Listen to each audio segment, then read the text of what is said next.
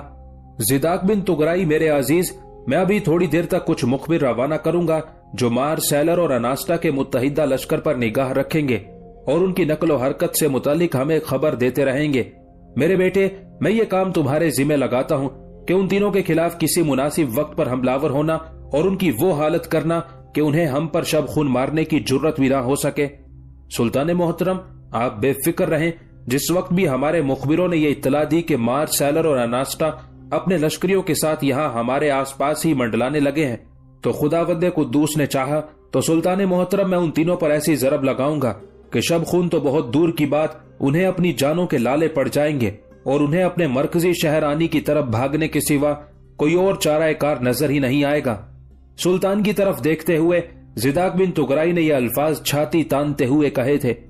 زداک بن تغرائی کا یہ جواب سن کر سلطان الپرسلان بے حد خوش ہوا تھا۔